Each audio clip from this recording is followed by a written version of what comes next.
யாத்ராகமத்தின் புஸ்தகம் 34வது அதிகாரம் 10வது வசனம். ஆண்டவர் நமக்கு கொடுத்திருக்கிற வாக்குத்தத்தம். நம்ம எல்லாரும் சேர்ந்து அந்த வசனத்தை ஒரு முறை வாசிக்கலாமே.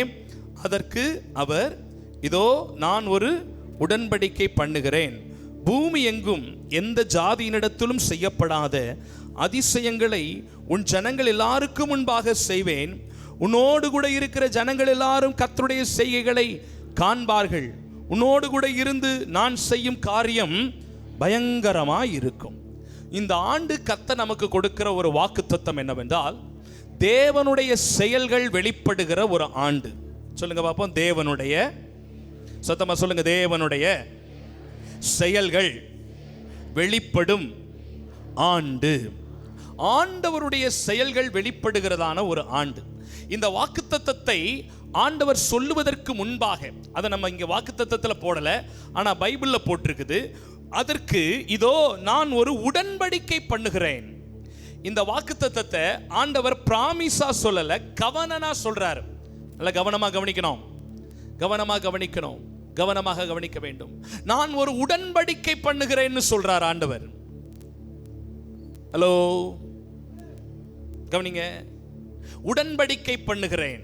இந்த வாக்குத்தத்தத்தை நான் உனக்கு ஒரு உடன்படிக்கையா தர்றேன். In English there is a covenant. What do you mean by covenant? ரெண்டு வார்த்தைகள் இருக்கிறது, நீங்கள் புரிந்து கொள்ள வேண்டும். covenant வேற, contract வேற. There is a very big difference between the two words. Number one is covenant, another one is a contract. What do you mean by contract? Contract na என்ன? ஒப்பந்தம். தற்காலிகமா நான் ஒரு வீட்டை ஒத்திக்கி பிடிக்கிறேன், ஒரு 100 ரூபாய் பத்திரத்தில் எழுதுறேன், 3 வருஷம் நான் இந்த வீட்டில் இருப்பேன், 3 லட்ச ரூபாய் நான் கொடுத்துருக்கிறேன், 3வது வருஷம் போகும்போது அந்த 3 லட்ச ரூபாய் நீங்கள் எங்களுக்கு தந்துடணும், வீட்டை பத்திரமா உங்கள் கையில் சாவியை கொடுத்துருவேன். இதற்கு பேர் ஒப்பந்தம். இது 3 வருஷத்துக்கு மாத்திரம்தான் செல்லுபடி ஆகும். ஒரு கம்பெனியில் நான் வேலைக்கு சேர்றேன், என்னுடைய ஒரிஜினல் சர்டிஃபிகேட்ஸ் எல்லாம் உங்ககிட்ட நான் கொடுத்துட்றேன், ஒரு பாண்ட் எழுதுறேன், 5 வருஷம் உங்கள் கம்பெனியை விட்டு போக மாட்டேன். அதற்கு பேர் ஒப்பந்தம். 5 வருஷத்துக்கு மாத்திரம்தான் அந்த ஒப்பந்தம். 5வது வருடம் முடிந்ததற்கு பின்பு அந்த ஒப்பந்தத்தை நாம் முறித்து கொள்ளலாம். ஆனால் ஆண்டவர் சொல்லுகிறார், நான் ஒப்பந்தம் பண்ணவில்லை, நான் உடன்படிக்கை பண்ணுகிறேன். உடன்படிக்கை என்பது till the end, மண்ணுக்குள்ள போற வரைக்கும், கடைசி பரியந்தம் நான் உனக்கு இதை செய்கிறவராய் இருக்கிறேன். இந்த உலகத்தில் நாம பண்ணுகிற திருமண பந்தம் இருக்கிறது பாருங்கள், திருமணம் பண்றோம்ல, ஹஸ்பண்ட் அண்ட் வைஃப், அந்த வெட்டிங், அதற்கு பேரு உடன்படிக்கை என்று சொல்லுகிறோம்.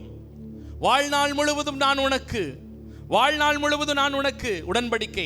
அதே போலவே ஆண்டவர் நமக்கு கொடுக்கிறதான இந்த வாக்குத்தத்தம் நான் ஒப்பந்தமாக, ஏதோ 2025க்கு இந்த 1 வருஷத்துக்கு, இந்த 12 மாசத்துக்கு நான் இதை ஒப்பந்தமா உனக்கு சொல்றேன்னு சொல்லல, வாழ்நாள் முழுவதும் இருக்கும்படியாக நான் உன்னோடு கூட ஒரு உடன்படிக்கை பண்ணுகிறேன். கவனிக்கலனா அப்படித்தான் ஏதாவது சொல்லும்போது அப்படின்னு கவனிக்கல. ஒப்பந்தம் பண்றேன், ஒப்பந்தம் பண்ணல, உடன்படிக்கை பண்றேன். என்னன்னு உடன்படிக்கை பண்றேன்? பூமி எங்கும் எந்த ஜாதியினிடத்திலும் செய்யப்படாத அதிசயங்களை நான் உன்னிடத்தில் செய்வேன். ஜாதின உடனே நமக்கு அந்த ஜாதி, நீங்க எந்த ஊருக்காரவங்க? அந்த ஊருக்காரவங்களா? அப்ப நீங்க அந்த ஆளுகளா தான் இருக்கும். சிலர் ஊரு பேரை கேட்கறதே எதுக்குன்னா ஜாதி பேரை தெரிஞ்சுக்கிறதுக்கு. அந்த பத்தி நான் பேசல. ஆங்கில வேதாகமத்தில் ரொம்ப அழகா சொல்லப்பட்டிருக்கிறது, இன் ஆல் தி நேஷன், எல்லா தேசத்தில் இருக்கிறவர்களிடத்திலையும் செய்யப்படாத ஒரு அதிசயத்தை நான் உனக்கு செய்ய போகிறேன். உங்களால் இதை நம்ப முடியுதா? உங்களால் இதை நம்ப முடியுதா? பூமி எங்கும் எந்த ஜாதியினிடத்திலும் செய்யப்படாத அதிசயங்களை உன் ஜனங்களுக்கு முன்பாக நான் செய்வேன் ஆண்டவர் சொல்றாரு. இதுவரைக்கும் செய்திராத காரியத்தை நான் உனக்கு செய்வேன். உன்னோடு கூட இருக்கிற ஜனங்கள் எல்லாரும் கர்த்தருடைய செய்கைகளை காண்பார்கள். அதாவது இவனோடு கர்த்தர் இருக்கிறார், இந்த ஊழியனோடு கர்த்தர் இருக்கிறார், இந்த அம்மாவோடு கர்த்தர் இருக்கிறார், இந்த குடும்பத்தோடு கர்த்தர் இருக்கிறார், இந்த சபையோடு கர்த்தர் இருக்கிறார், இந்த மனுஷனோடு கர்த்தர் இருக்கிறார் என்று உலக மக்கள் நம்மை கண்டு அறிக்கையிடுகிற விதத்திலே கர்த்தர் அதை செய்கிறவராயிருக்கிறார். உன்னோடு கூட இருந்து நான் செய்யும் காரியங்கள் பயங்கரமாயிருக்கும். சரி, இது எந்த சிச்சுவேஷன்ல ஆண்டவர் சொன்னாரு? யாருக்கு சொன்னாரு? எப்படி சொன்னாரு? இதை செய்யறதுக்கு நான் என்ன செய்யணும், அதை மாத்திரம் சுருக்கமா சொல்லி ஸ்தோத்திரம் நாம போறதுக்கு கர்த்தர் கிருபை தருவாராக. கவனமாய் கவனியுங்கள். சத்தம் உயர்த்தி ஒரு அல்லேலூயா சொல்லுங்க. நான் யாரு சொல்லணும்னு விரும்பினேன்னா அந்த ஆளு சொல்லலாம், அதுக்கு தான் கண்ணு சொருகுது. இன்னும் ஒரு முறை அல்லேலூயா சொல்லுங்க. இப்ப லைட்டா வாய் மட்டும் நான் வருது, தூக்கம். ஸ்தோத்திரம், கர்த்தருக்கு மகிமை உண்டாவதாக. மோசே என்கிறதான தேவ மனுஷன், அவரோடு கூட ஆரோன், இவர்களை தேவன் அழைத்து தம்முடைய ஜனத்தை வழிநடத்தும்படியாக, இஸ்ரவேலை வழிநடத்தும்படியாக தேவன் தெரிந்து கொண்டார். 430 வருஷமா எகிப்திலே அடிமைத்தனத்தில் இருந்ததான ஜனங்களை அற்புதங்களினாலே, அதிசயங்களினாலே, அடையாளங்களினாலே வரவழைத்து கர்த்தர் அவர்களை மகிமையாய் நடத்தின பொழுது, நல்லா கவனிக்கணும், ஆத்தாடி கொட்டாவிய பாரு. ஸ்தோத்திரம். நம்ம கண்ணு அங்கதான் போகுது சில சமயத்துல, இங்கிட்டே திரும்பி பேசுவோம். கவனிங்க. அது ஒரு கெட்ட ஆவி. கொட்டாவி ஒவ்வொன்றும் ஒரு கெட்ட ஆவி. ஆமா, ஸ்தோத்திரம். கவனிங்க. அப்ப மோசேயா பார்த்து ஆண்டவர் சொல்றாரு, நான் உனக்கு சில காரியங்களை சொல்ல விரும்புறேன், நீ மலைக்கு என்கிட்ட வா, சினாய் மவுண்டனுக்கு ஏறி வா, 40 நாள் ஃபாஸ்டிங் பண்ணி ஜெபம் பண்ணு. போர்ட்டிகோல இருக்கிறவங்க கவனிக்கிறீங்களா? 40 நாள் என்கிட்ட வந்து நீ ஜெபம் பண்ணு, நான் உனக்கு சில காரியங்களை கொடுப்பேன் ஆண்டவர் சொல்றார். அப்படி ஆண்டவர் சமூகத்தில் மோசே உட்கார்ந்து ராத்திரியும் பகலும் ஜெபம் பண்ணி உபவாசித்து தேவ சமூகத்தில் காத்து கிடந்த போது ஆண்டவர் அவர்களுக்கு 10 கட்டளைகளை கொடுத்தார். எத்தனை கட்டளை கொடுத்தாரு? ஆமா, முதல் கட்டளை என்னது? என்னையன்றி உனக்கு வேறே தேவர்கள் உண்டாயிருக்க வேண்டாம் அப்படின்னு அதுல இருந்து இன்னும் 9 கட்டளைகள், 10 கட்டளைகளை கொடுத்தார். இந்த 10 கட்டளைகளை மோசே வாங்கி கொண்டு கீழே இறங்கி வரும் பொழுது நடந்த ஒரு காரியம். அங்கே ஆரோனுடைய தலைமையில முழு இஸ்ரவேல் ஜனங்களும் ஆரோன்ட்ட போய் கம்ப்ளைண்ட் பண்றாங்க. மோசே போனாரே மேல, இம்புட்டு நாள் ஆகி போச்சு, அவர் உசுரோட வர்றாரா வருவாரா வரமாட்டாரான்னு எங்களுக்கு தெரியல, செத்து போயிட்டாரா என்னன்னு தெரியல, அதனால எங்களுக்கு தெய்வம் வேண்டும், எங்களை வழி நடத்துறதுக்கு தெய்வம் வேண்டும்.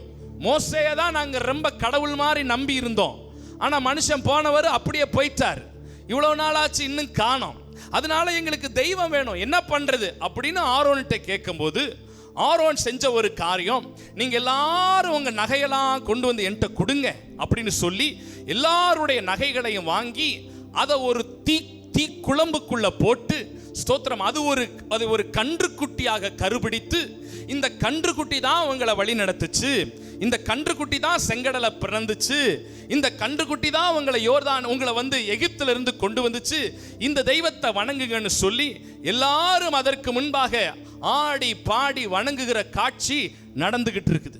இப்பதான் மோசே மலையில இருந்து அந்த 2 கற்பலகைகளை எடுத்துக்கிட்டு கீழே வரும் பொழுது இந்த கன்றாவதியான காட்சியை பார்த்த உடனேயும் அவருக்கு ரொம்ப மனசு வேதனைப்பட்டு உடைஞ்சு, கையில ஏசப்பா எழுதி கொடுத்ததுன்னு கூட பார்க்காம டென்ஷன் ஆகி கோவப்பட்டு டம்முன்னு தூக்கி போட்டு சுக்கு நூறா உடைச்சு விட்டாரு. இதெல்லாம் நீங்க படிச்சிருப்பீங்கன்னு நினைக்கிறேன். உடைச்சிட்டாரு. உடைச்சதுக்கு பின்னாடி ஸ்தோத்திரம், அதற்கு பின்பு அந்த ஜனங்களை வாதிக்கிறாரு, தண்டிக்கிறாரு, பல காரியங்கள்லாம் நடக்குது. அப்ப நடந்ததுக்கு பின்னாடி ஆண்டவர் சொல்றாரு திரும்ப மோசே கிட்ட, திரும்பியும் நீ வா, மேல வா, நீ உடைச்சில, அதுக்கு பதிலா திரும்ப நான் உனக்கு ஒரு பலகையை தர விரும்புகிறேன், நீ என்னிடத்துல வந்து நீ அந்த பலகைகளை பெற்றுக்கொள்ள அழைக்கிறார். அப்படி அழைக்கும் பொழுது திரும்பியும் மோசே தேவ சமூகத்தில் போய் முதல்ல போனபடியே காத்து கிடந்து தேவ சமூகத்தில் உபவாசித்து ஜெபித்த பொழுது ஆண்டவர் திரும்ப சில காரியங்களை எழுதி கொடுக்கிறார் மோசேக்கு. அதை பெற்றுக்கொண்டு வருவதற்கு முன்பாக ஆண்டவர் மோசேயை பார்த்து சொன்ன காரியம்தான் இப்பொழுது நாம் வாசித்தோம். ஆண்டவர் நமக்கு கொடுத்த வாக்குத்தத்தம். 2வது முறையாக மோசே தேவனுடைய மலையிலே போய், பர்வதத்திலே போய் தேவ சமூகத்தில் காத்து கிடந்து கற்பலகைகளை பெற்ற பொழுது ஆண்டவர் கொடுத்த வார்த்தை தான் இது, பூமி எங்கும் எந்த ஜாதியினிடத்திலும் செய்யப்படாத அதிசயங்களை உன் ஜனங்களாகிய இஸ்ரவேல் எல்லாருக்கும் முன்பாக நான் செய்வேன். உன்னோடு கூட இருக்கிற ஜனங்கள் எல்லாரும் கர்த்தருடைய செய்கைகளை காண்பார்கள். உன்னோடு கூட இருந்து நான் செய்யும் காரியங்கள் பயங்கரமாயிருக்கும் என்று கர்த்தர் மோசேக்கு சொல்லி அனுப்புகிறார். அப்ப இதை இந்த வார்த்தைகளை தேவன் மோசேக்கு சொல்வதற்கு முன்பாக மோசே செய்த 3 முக்கியமான காரியங்களை மாத்திரம் இன்றைக்கு உங்கள் முன்பாக செய்து, இந்த காரியங்கள் நம்முடைய வாழ்க்கையில் நடக்க வேண்டும் என்றால் நாம் செய்ய வேண்டிய அந்த 3 முக்கியமான காரியங்களை மாத்திரம் நாம் பார்த்து இன்றைக்கு முடிக்க கர்த்தர் கிருபை தருவாராக. நம்பர் 1, 34வது அதிகாரம், அதே அதிகாரத்தின் முதல் வசனத்தை நாம் வாசிக்கும் பொழுது, கர்த்தர் மோசேயை நோக்கி, முந்தின கற்பலகைகளுக்கு ஒத்த 2 கற்பலகைகளை இழைத்து கொண்டு வா, நீ உடைத்து போட்ட முந்தின கற்பலகைகளில் இருந்த வார்த்தைகளை அவைகளில் எழுதுவேன். ஆண்டவர் சொல்லுகிற முதல் காரியம் என்னவென்றால், நான் உன் நடுவிலே செயல்களை நடப்பிக்க வேண்டும் என்றால், இந்த வாக்குத்தத்தங்கள் நிறைவேற வேண்டும் என்றால், நீ செய்ய வேண்டிய முதல் காரியம் என்னவென்றால், உடைத்து போட்டதை உருவாக்க வேண்டும். இல்ல அந்த வார்த்தையை சொல்லுங்க பாப்போம். உடைத்து போட்டதை உருவாக்க வேண்டும். சொல்லுங்க, உடைத்து போட்டதை உருவாக்க வேண்டும். மோசே என்ன செஞ்சாரு? முதல்ல எதை உடைச்சாரு? எதனால உடைச்சாரு? கோபப்பட்டு உடைச்சிட்டாரு. இப்ப உடைச்சதை திரும்ப என்ன செய்ய வேண்டியது இருக்குது? ஆண்டவர் நம்முடைய வாழ்க்கையில் இந்த வாக்குத்தத்தத்தை நிறைவேற்றணும்னா, இன்னைக்கு ஆண்டவர் சொல்ற முதல் காரியம், எதெல்லாம் வாழ்க்கையில உடைச்சியோ, எதெல்லாம் உடைக்கப்பட்டதோ, அவைகளை எல்லாம் திரும்பவும் ரீகன்ஸ்ட்ரக்ட், அவைகளை உருவாக்குகிறவர்களாக இருக்க வேண்டும். நாங்க என்னத்த பாஸ்டர் உடைச்சோம் அப்படின்னா, ஏற்கனவே முதல்ல இருந்த ஜெப வாழ்க்கை, முதல்ல இருந்த பரிசுத்த வாழ்க்கை, முதல்ல ஆரம்ப காலத்தில் ரட்சிக்கப்பட்ட பொழுது ஆண்டவரோடு இருந்ததான உறவு, மணிக்கணக்கில் ஜெபிக்கிற ஒரு அனுபவம், அந்நிய பாஷை பேசுகிற ஒரு அனுபவம், கர்த்தரை அதிகமாய் தேடின ஒரு அனுபவம், கர்த்தரோடு இருந்த உறவு, தேவ சமூகத்தில் காத்திருந்த காரியங்கள், தேவ சமூகத்தில் விண்ணப்பித்த காரியங்கள், மணிக்கணக்காய் ஜெபித்தவைகள், அதிகாலையிலே ஜெபித்தவைகள், இப்படி பல நல்ல ஆவிக்குரிய காரியங்கள் ஆரம்பத்தில், வாலிப வயதிலே, ஆரம்ப காலத்தில் உன்னோடு கூட இருந்தது. ஆனா இடையில நடந்த ஒரு கல்யாணம், இடையில பிறந்த ஒரு புள்ள, இடையில கிடைச்ச ஒரு வேலை, இடையில கிடைச்ச சில டைவர்ஷன்ஸ், அந்த ஆண்டவரை விட்டு உன்னை பின்னே தள்ளி போயிருக்கும் என்றால், கர்த்தர் சொல்லுகிறார், மீண்டும் உன்னுடைய காரியங்களை எடுப்பித்து கட்ட வேண்டும் என்று கர்த்தர் விரும்புகிறார். யாரோடோ ஆண்டவர் பேசுகிறார். நீ ஆதியில் கொண்டிருந்த அன்பை விட்டாய் என்று உன் பேரில் எனக்கு ஒரு குறை உண்டு. ஆதியில ஜெபம் பண்ண மாதிரி ஜெபிக்கிறோமா? ஆதியில ஊழியம் செய்த மாதிரி செய்கிறோமா? ஆதியில வேதம் வாசித்தது போல வாசிக்கிறோமா? ஆதியிலே தேவனை தேடினது போல தேடுறோமா? அநேக விசுவாசிகளுக்குள்ள ஒரு சலிப்பு தட்டிருச்சு. முதல்ல இருந்த பக்தி வைராக்கியமான ஜெபம் இல்ல. ஜெபம் 5 நிமிஷத்துக்கு மேல ஓட மாட்டேங்குது. இப்ப கூட பிரசங்கம் பண்ணும் பொழுது பைபிளை திருப்பிக்கிட்டு இருக்கிற சூழல் உண்டாயிருக்குது. ஆரம்பத்தில் இருந்த மாதிரி ஜெபம் இல்ல. அப்படி முழங்கால் நின்றா கொஞ்ச நேரம் சோத்திரம் சோத்திரம் சோத்திரம், அப்புறம் பாதி முழங்கால், அப்புறம் கீழே முழங்கால், படுத்துக்கிட்டே ஜெபம் பண்றேன், தூங்கிக்கிட்டே ஜெபம் பண்றேன். ஆண்டவரோடு கூட ஒரு விளையாட்டு. ஜெபம்னா ஒரு நக்கலா? ஜெபம்னா ஒரு கிண்டலா? ஆராதனைனா ஒரு நக்கலா? சரியான நேரத்துக்கு வருவதில்லை, வந்தாலும் கர்த்தரை ஆராதிக்கிறது இல்ல. நீங்க பாடுங்க, நாங்க கேட்கிறோம், நீங்க தட்டுங்க, நாங்க என்ஜாய் பண்றோம். இல்ல தேவ பிள்ளையே, எதையெல்லாம் நீ உடைத்தாயோ அவைகளை மீண்டும் கட்ட வேண்டும் என்று கர்த்தர் விரும்புகிறார். உன் ஆவிக்குரிய வாழ்க்கை கட்டப்பட வேண்டும். உன் தனிப்பட்ட பர்சனல் வாழ்க்கையில ஆண்டவரோடு இருக்கிற உறவு, அதிகாலையில எழுந்து ஜெபிக்கிற ஜெபம், 2 மணி 3 மணி 3:30 மணி வரைக்கும் செல்ல நோண்டிட்டு தோத்திரம், ஃபேஸ்புக்ல ஒரு 1 மணி நேரம், இன்ஸ்டாகிராம்ல ஒரு 1 மணி நேரம், யூடியூப் ரீல்ஸ்ல ஒரு 1 மணி நேரம், எல்லாத்துலயும் 1 மணி நேரம் 1 மணி நேரம் 1 மணி நேரம் கொடுத்துட்டு கடைசியில ஒரு 5 நிமிஷம் ஜெபம் பண்ணிட்டு அப்படியே தூங்குற ஒரு அனுபவம் இருக்குதே, அதெல்லாவற்றையும் கர்த்தர் மாற்ற விரும்புகிறார். தேவனோடு இருக்கிற உறவு, தேவனோடு பழகுகிற அனுபவம், தேவனை நேசிக்கிற ஒரு அனுபவம், இந்த வருஷத்துல உன் ஆவிக்குரிய ஜீவியம் கட்டப்படணும். இங்க உட்கார்ந்து இருக்கிறதுல எத்தனை பேர் இன்னைக்கு மட்டும் சர்ச்சுக்கு வந்த ஆள் இருக்கு தெரியுமா? 52 வாரமும் சர்ச்சு பக்கம் திரும்பி பார்க்கறது இல்ல. ஆனா புது வருஷம் அல்லேலூயா சோத்திரம். சிலர் 12 வாரங்கள் மாத்திரம், ஜனவரி முதல் வாரம், பிப்ரவரி முதல் வாரம், மார்ச் முதல் வாரம், ஏப்ரல் முதல் வாரம், மே முதல் வாரம், முதல் வாரம் கம்யூனியன், திருவிருந்து.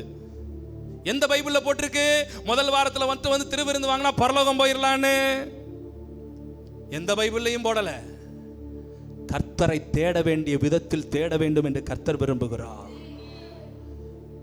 இந்த வாக்குத்தத்தம் உங்க வாழ்க்கையில நிறைவேறணும்னா எதெல்லாம் உடைச்சாயோ, எதெல்லாம் கர்த்தரோடு இருக்கிற உறவை உடைச்சாயோ, God wants to rebuild. அதை மீண்டும் கட்டி எழுப்ப வேண்டும் என்று கர்த்தர் விரும்புகிறார். அப்படிப்பட்டவர்களுக்கு கர்த்தர் இந்த தீர்க்கதரிசன வார்த்தையை நிறைவேற்றுகிறவராயிருக்கிறார். ஒரு அல்லேலூயா சொல்லிடுங்க பாப்போம். இரண்டாவது வசனம் சொல்லுகிறது. இரண்டாவது குறிப்பு, இரண்டாவது வசனம். விடியற்காலத்திலே நீ ஆயத்தமாகி சீனாய் மலையில் ஏறி அங்கே மலையின் உச்சியில் காலமே என் சமூகத்தில் வந்து நில் என்றார். இரண்டாவது காலையில் சமூகத்தில் வந்து நிற்கிற ஒரு அனுபவம். The early morning prayer. தோத்திரம். யாருக்கு ஆண்டவர் கிருபை கொடுக்கிறார், யார் ஆண்டவர் பலப்படுத்துகிறார், யாருக்கு பூமி எங்கும் செய்யப்படாத அதிசயங்களை செய்வாரா? காலையில 7 மணி 7:30 மணி வரைக்கும் கொரட்டை விட்டு தூங்குற ஆளுங்க, இரவெல்லாம் செல்போன் நோன்ற ஆளுகளுக்கா செய்வார் ஆண்டவர்? யாருக்கு செய்வாரு? அதிகாலையில் அவர் சமூகத்தில் காத்திருக்கிறவர்கள், அவர் சமூகத்தில் ஜெபிக்கிறவர்கள், காலை நேரத்தில் எழுந்து உட்கார்ந்து அந்நிய பாஷையில பேசுகிறவர்கள், காலை நேரத்தில் எழுந்து உட்கார்ந்து பாடல் பாடி கர்த்தரை ஆராதிக்கிறவர்கள், காலை நேரத்தின் அந்த முதல் மணி நேரத்தை கர்த்தருக்கென்று கொடுக்கிறவர்கள். The priorities in priority. என் வாழ்க்கையின் முக்கியத்துவத்தை கர்த்தருக்கென்று கொடுக்கிறேனா? என் நேரத்தில் முதலிடம் கர்த்தருக்கென்று கொடுக்கிறவர்கள், என் உழைப்பில் முதலிடத்தை கர்த்தருக்கென்று கொடுக்கிறவர்கள், நம்முடைய பிரயாசங்களில் முதலிடத்தை கர்த்தருக்கென்று கொடுக்கிறவர்கள். அதிகாலை நேரம்னா என்னது? இயேசு கிறிஸ்து பிறந்தப்பையும் அதிகாலை நேரம் தான். அதிகாலையிலே தேவதூதர்கள் அங்கே வானத்திலே பாடினார்கள், மெய்ப்பர்களுக்கு காட்சி கொடுத்தார்கள். இதெல்லாம் அதிகாலையிலே. இயேசு கிறிஸ்து மரித்து உயிர் தெழுந்த பொழுது மகதலேனா மரியாள் அதிகாலையிலே அதிக இருட்டோடே கல்லறையினிடத்திற்கு ஓடி உயிர் தெழுந்ததும் அதிகாலை தான், பிறந்ததும் அதிகாலை தான், உயிர் தெழுந்ததும் அதிகாலை தான். ஆண்டவருக்கு ரொம்ப பிடிச்ச நேரம் இந்த அதிகாலை நேரம். அந்த அதிகாலை நேரத்தை கர்த்தருக்கு கொடுக்கிறோமா? அந்த அதிகாலையில கர்த்தரை தேடுகிறோமா? அதிகாலையில் அவர் சமூகத்தில் உட்கார்ந்து இருக்கிறோமா? எந்த ஜனத்திற்கு கர்த்தர் காரியங்களை செய்வாரா? பூமி எங்கும் செய்யப்படாத ஒரு அதிசயத்தை நான் செய்யணும்னா நல்ல கவனிங்க. ஒவ்வொரு வீட்டமாவும் புருஷன் எழும்புறதுக்கு முன்னாடி காலமே எழுந்து உட்கார்ந்து தேவ சமூகத்திலே ஜெபிக்கிறவர்களை கர்த்தர் எதிர்பார்த்து கொண்டிருக்கிறார். அதிகாலையிலே கர்த்தரை தேடுகிறவர்கள், அதிக இருட்டோடே கர்த்தரை தேடுகிறவர்கள், வாழ்க்கையின் முதலிடத்தை கர்த்தருக்கு கொடுக்கிறவர்கள். ஆண்டவர் சொல்றாரு, முதல்ல சொன்னார் முதல் வசனத்துல, எதெல்லாம் உடைஞ்சிச்சோ அதெல்லாம் மீண்டும் சீர்படுத்துகிற ஒரு அனுபவம். கர்த்தரோடு இருக்கிற ஐக்கியம், சபையோடு இருக்கிற ஐக்கியம், ஊழியனோடு இருக்கிற ஐக்கியம், தேவனோடு இருக்கிற ஐக்கியம், தேவ ஜனத்தோடு இருக்கிற ஐக்கியம். எதெல்லாம் உடைச்சிங்க, எதெல்லாம் முறிச்சிங்க, எதெல்லாம் வேண்டான்னீங்க, எதெல்லாம் வெறுத்து விட்டீங்க, ஆண்டவர் சொல்றாரு once again அதை மீண்டும் புதுப்பிக்கிற ஒரு அனுபவம் உனக்குள்ளே வருவதாக. ஆண்டவரோடு இருக்கிற உறவை எந்த ஒரு காரியமும் தடுக்கிறது எங்களுக்கு வேண்டாம் ஆண்டவரே. ஆண்டவரோடு இருக்கிற உறவு எங்களுக்கு முக்கியம்ப்பா. அது எந்த காரியமானாலும் அது செகண்டரி தான். குடும்பமா, பிசினஸா, வேலையா, படிப்பா, அது ரெண்டாவது. என் தெய்வத்தோடு இருக்கிற நேரம் உடைச்சிராதீங்க, அந்த உறவை உடைச்சிராதீங்க. உடைச்சிருந்தா கர்த்தர் புதுப்பிக்க சொல்றாரு. இரண்டாவது சொல்றாரு, அதிகாலையிலே என் சமூகத்தில் காத்திருக்கிறவர்களை. மூன்றாவது வசனம், உன்னோடு கூட ஒருவனும் அங்கே வரக்கூடாது. மலையெங்கும் ஒருவனும் காணப்படவும் கூடாது. இந்த மலையின் சமீபத்தில் ஆடு மாடு மேயவும் கூடாது என்றார். ஆண்டவர் கொடுக்கிற மூணே பிரின்சிபல் தான். மோசேக்கு ஆண்டவர் கொடுத்த மூணே காரியம். ஒன்னு, உடைச்சத சரி செய். இரண்டாவது, early morning சமூகத்துல வந்து நில்லு. மூணாவது, மலைக்கு பக்கத்துல யாரும் வரக்கூடாது. மலை என்கிறது என்னை சந்திக்கிற இடம், என்னோடு கூட நீ உறவாடுகிற இடம், என்னோடு கூட நீ மகிழுகிற இடம், நான் உன்னோடு கூட பேசுகிற இடம், அது தேவ பிரசன்னம் நிறைந்த இடம். யாரும் மலை பக்கத்துல வரக்கூடாது. என்ன அர்த்தம்? ஆண்டவர் என்ன சொல்றாரு? உன் வாழ்க்கையின் முன்னேற்றம், உன் வாழ்க்கையின் உயர்வு, உன் வாழ்க்கையின் மேன்மையை தடுக்கிற எந்த நபர்களா இருக்கட்டும், எந்த காரியங்களா இருக்கட்டும், 2025 அதுக்கு ஒரு முற்றுப்புள்ளி வச்சு.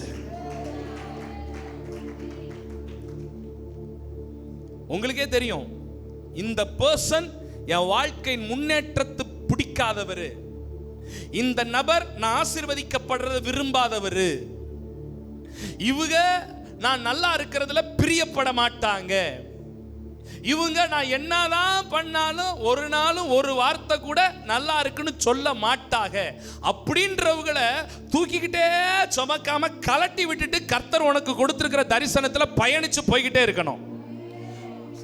சேர்ந்து ஒரு அல்லேலூயா சொல்லிருங்க பாப்போம். நம்மோடு கூட அப்படி பயணித்து வருகிற ஒரு கூட்டம் உண்டு.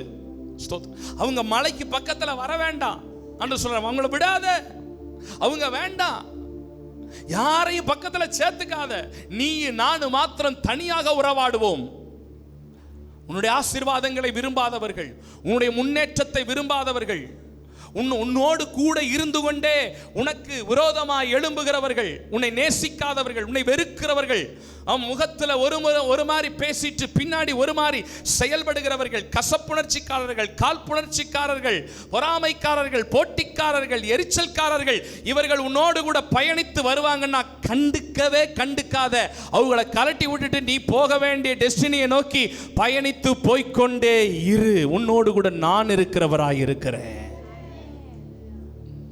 ஆண்டவர் நமக்கு கொடுக்கிற 3 முக்கியமான காரியங்கள். பாயிண்ட் நம்பர் 1 ஆண்டவர் தெளிவா சொல்றாரு, எதெல்லாம் உடைச்சியோ, எதெல்லாம் முறிக்கப்பட்டதோ அதையெல்லாம் சரி செய். 2வது, அதிகாலையில என் சமூகத்துல வந்து காத்து நில். 3வது, வரும்போது மலை பக்கத்துல யாரையும் கூட்டிட்டு வராத, உன் கூட யாரையும் கூட்டிட்டு வராத. ஏன் தெரியுமா? அவெல்லாம் விக்கிரகத்தை வணங்கினவன், அவெல்லாம் வணங்கா கழுத்துள்ளவன். அவனை கூட்டிட்டு நீ வராத, நீ தனியாவா, நீ ஒண்டியவா. நான் உன்னோடு கூட இருந்து செய்கிற காரியங்கள் பயங்கரமா இருக்கும். இன்றைக்கு இந்த 3 காரியங்களுக்காக நம்ம அர்ப்பணிக்க போகிறோம். ஃபர்ஸ்ட் பாயிண்ட், எதை உடைத்தோமோ அதை மீண்டும் கட்டி எழுப்ப போகிறோம். உங்களுக்கு தெரியும், ஆதியில் நான் எப்படி இருந்தேன், என் ஜெபம் எப்படி இருந்துச்சு. ஒரு நாளைக்கு 5 அதிகாரம் 10 அதிகாரம் படிச்சவங்களாம் இருக்கிறாங்க. இன்னைக்கு போற போக்கில் 2 அதிகாரம் படிச்சுட்டு போறாங்க. ஒரு நாளைக்கு மணிக்கணக்கா தேவ சமூகத்தில் நின்று ஜெபம் பண்ணவங்க இன்னைக்கு 10 நிமிஷம் ஜெபம் பண்றாங்க. ஒரு காலத்தில் ஆண்டவரை ரொம்ப அதிகமா நேசிச்சவங்க இன்னைக்கு நேசம் குறைஞ்சு போச்சுன்னா, எதை உடைஞ்சிச்சோ அதை மீண்டும் சரி செய்வதற்கு ஆண்டவர் இந்த அதிகாலையில் நம்மோடு கூட பேசி கொண்டிருக்கிறார். 2வது, அதிகாலையில் என் சமூகத்தில் வந்து காத்து நில். மலை உச்சியில வந்து காத்து நில். யாரும் எழும்பாத நேரம், குருவிகளின் கான சத்தம் கேட்கிற நேரம். எல்லா நாளும் அந்த மாதிரி முடியலனாலும் பரவாயில்ல, பல நாட்கள் பல பல ஒர்க்கு, பல கமிட்மெண்ட்ஸ், பல அலைச்சல்கள், 2 மணிக்கு 3 மணிக்கு படுக்கிறோம், எந்திரிக்க முடியல. ஆனால் யூஸ்வலாகவே நம்ம வந்து அதை வழக்கப்படுத்தாதபடி முடிஞ்ச வரைக்கும் அதிகாலையில் தேவ சமூகத்தில் காத்திருக்கிற ஒரு அனுபவம், ஃப்ரெஷ் டைம் ஆண்டவருக்கு கொடுக்கிற ஒரு அனுபவம். 3வதாக, உன்னோடு கூட தேவையற்றவர்களை சேர்த்து கொள்ளாதபடி தேவையான கொஞ்சம் பேரை வச்சுட்டு ஆண்டவரை நேசித்து ஓடுகிற ஒரு வாழ்க்கைக்கு நேராய் கர்த்தர் நம்மை அழைக்கிறார். எல்லாரும் கண்களை மூடலாம். தேவ சமூகம் உட்கார்ந்தவன் நம்ம கண்களை மூடலாம். உட்கார்ந்தவன் நம்மாகவே கண்களை மூடலாம். Very short message, but it is very needed one. Brother, கொஞ்சம் யோசிச்சு பாருங்க. உங்க லைஃப் எப்படி இருக்கு? உங்க ஸ்பிரிச்சுவல் லைஃப் எப்படி இருக்கு? உங்க ஆவிக்குரிய வாழ்க்கை எப்படி இருக்கு? சிஸ்டர், ஆதியிலே கொண்டிருந்த அன்பை விட்டா என்று உன் பேர்ல எனக்கு ஒரு பெரிய குறை இருக்குப்பா. நீ நிறைய நேரம் என்கிட்ட பேசின, ஆனா இப்பெல்லாம் என்கிட்ட நீ பேசவே மாட்டேங்கிறீல. நீ முதல்ல எப்படி கர்த்தருக்குள்ள இருந்த தெரியுமா? நீ யார காரணம் காட்டினாலும் ஏசப்பா அதை ஏத்துக்க மாட்டாரு. அவங்களாலதான் இப்படி ஆயிட்டேன், இவங்களாலதான் அப்படி ஆயிட்டேன், என் சூழல் அப்படி. அதெல்லாம் இல்ல பிரதர். என்னதான் இருந்தாலும் ஆண்டவரை தேடுற ஒரு அனுபவம் பிரதர். எவ்வளவா இருந்தாலும் ஆண்டவரை நேசிக்கிற ஒரு அனுபவம் பிரதர். இந்த உலகத்தில் இருக்கிற உறவு இதெல்லாத்தையும் கொஞ்சம் ஒதுக்கி வச்சுட்டு ஆண்டவருக்கு கொடுக்க வேண்டிய பிரியாரிட்டி, நீ எதெல்லாம் உடைச்சிங்களோ ஆண்டவர் ஒன்ஸ் அகைன் நான் அதை ரீபில்ட் பண்ண விரும்புகிறேன். அப்படி கொஞ்சம் உங்களை நிதானிச்சு பாருங்க,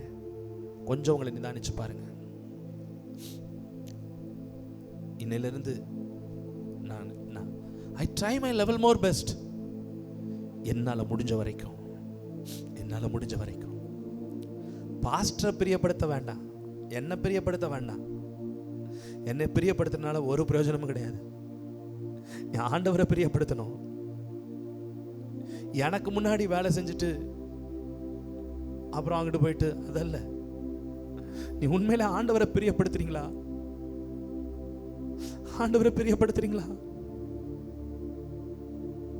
ஆண்டவரை சந்தோஷப்படுத்துறியா பிள்ளைய? உன்னை நினைச்சு ஆண்டவர் சந்தோஷப்படுறாரா? இந்த மகளை நினைச்சு நான் சந்தோஷப்படுறேன்னு ஆண்டவர் சொல்ல முடியுமா? இந்த குடும்பத்தை நினைச்சு நான் சந்தோஷப்படுறேன்னு ஆண்டவர் சொல்ல முடியுமா? ஒனேசிமுன்ற ஒரு கேரக்டர் குறித்து பவுல் சொல்லுகிறார், முன்னே உனக்கு பிரயோஜனம் உள்ளவனா இருந்தான், இப்பொழுது உனக்கும் எனக்கும் அவன் பிரயோஜனம் உள்ளவனா இருக்கிறான்.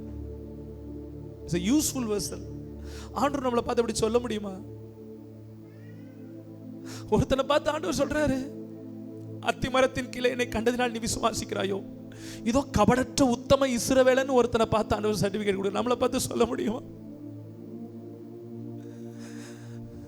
காலை வேளையில, இந்த அதிகாலை வேளையில நான் ஆண்டவரை பிரியப்படுத்துற ஒரு வாழ்க்கை வாழ்றதுக்கு நான் அர்ப்பணிக்கிறேன். ஆண்டவரை யாரையோ பிரியப்படுத்துறதுக்காக ஆண்டவரை பலமுறை நான் வேதனைப்படுத்திட்டேன், ஆண்டவரை பலமுறை இன்சல்ட் பண்ணிட்டேன். யாரையோ ஒருத்தரை சந்தோஷப்படுத்துறதுக்காக ஆண்டவரை வேதனைப்படுத்திட்டேன். ஆனா இன்னைக்கு ஆண்டவருடைய சத்தம் எனக்கு நேராய் தொனித்து கொண்டிருக்கிறது. நீ இந்த உலகத்துல யாரை பிரியப்படுத்தினாலும் அது கொஞ்ச நாளைக்கு தான். எவ்வளவுதான் நம்ம பண்ணாலும் ஒருத்தரை 100% நம்ம சாட்டிஸ்ஃபைட் பண்ணவே முடியாது. ஒரு பாயிண்ட்ல அவன் என்னத்தை கொடுத்தான், அவன் என்னத்தை செஞ்சான், அவன் என்னத்தை பண்ணான்னு தான் சொல்லுவாங்க. அதுதான் உலகம். யாரையுமே நம்ம சாட்டிஸ்ஃபைட் பண்ண முடியாது. யாருக்காகவும் நீ ஆண்டவரை விட்டுறாத பிள்ளை, யாருக்காகவும் ஆண்டவரை விட்டுறாது. உன் வாழ்க்கையில இதெல்லாம் உடைக்கப்பட்டதோ அதை திரும்ப கட்டி எழுப்பணும்னு கர்த்தர் விரும்புறார். உன் ஜெப நேரம், ஆவிக்குரிய வாழ்க்கை, கர்த்தர் இன்னைக்கு நம்மோடு கூட பேசட்டும். நம்பர் 1, உடைக்கப்பட்டவைகள் எல்லாம் மீண்டும் உருவாக்க வேண்டும். 2 அதிகாலையில் நீ தேவ சமூகத்தில் இந்த வருஷத்தில் ஒவ்வொரு நாட்களும் காத்து கிடக்க வேண்டும். அவர் சமூகத்திலேயே காத்து கிடக்கணும். நிறைய ஜெபிங்க. இந்த வருஷத்துல நிறைய ஜெபம் பண்ணுங்க, நிறைய ஜெபம் பண்ணுங்க. எப்பெல்லாம் டைம் கிடைக்குதோ அப்பெல்லாம் ஜெபிங்க. ஜெபம் பண்ணுங்க. திரும்ப திரும்ப அரைச்சமாவே அரைச்சுக்கிட்டே இருங்க. ஜெபம் பண்ணுங்க. ஜெபத்தை மட்டும் நிறுத்தாதீங்க. வீணான நேரங்கள், வீணான காரியங்களை விட்டுட்டு அவர் சமூகத்துல உட்கார்ந்து விழுந்து கிடங்க. அவர் சமூகத்துல அப்படியே அழுதுகிட்டே இருங்க. ஒரு இடத்துல பக்தன் இப்படி சொல்றாரு, புறாவை போல என் கண்கள் இருந்தால் நலமா இருக்கும். ஏன்னா புறா அழுதுட்டே இருக்கிறது மாதிரி நானும் அவர் சமூகத்துல அழுதுட்டே கிடக்கணும். அவர் சமூகத்தையே பிடிச்சிட்டு, அவர் முகத்தையே பார்த்துட்டு, என் தேவன் எனக்காக ஒரு அற்புதத்தை செய்ய மாட்டீங்களா? யாரையும் கண்டுக்கிற வேண்டாம். மலைக்கு பக்கத்துல யாரையும் கூட்டிட்டு வராத. உனக்கும் தேவனுக்கும் நடுவில் இருக்கிற உறவுக்குள்ள யாரும் வர வேண்டாம். அது நீ ஆண்டவரும் தனித்து உறவாடுகிற ஒரு நேரம். ஏனோக்கு தேவனோடு சஞ்சரித்தான், அவன் எடுத்துக்கொள்ளப்பட்டான், காணாமற் போனான். நான் தேவனோடு இருக்கிற உறவுல எனக்கு 3வது நபர் இல்லை. அந்த நேரத்தில் வர்ற போன் கால் அல்ல, அந்த நேரத்தில் வர்ற உறவுகள் அல்ல. அது என்னை தேவனுடைய உறவுல இருந்து திசை திருப்புகிற உறவுகள். நான் தேவனோடு இருக்கிற டைமிங். Thank you Jesus. இருக்கிற இடங்களிலே அமைதலா அப்படி எல்லாரும் எழுந்து நிற்கலாம். சத்தம் போட வேண்டாம், சேர அப்படிலாம் நகட்ட வேண்டாம். சைலண்டாக எழுப்பி நில்லுங்க. சைலண்டாக எழுப்பி நில்லுங்க. சைலண்டாக எழுப்பி நில்லுங்க. சைலண்டாக எழுப்பி நில்லுங்க.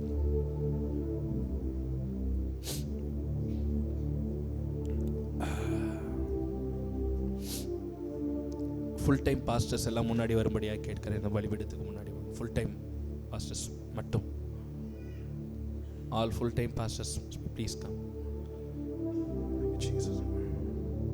ப்ளஸ் அருளையா வாங்க, ப்ளஸ் அருளையா மட்டும் வாங்க.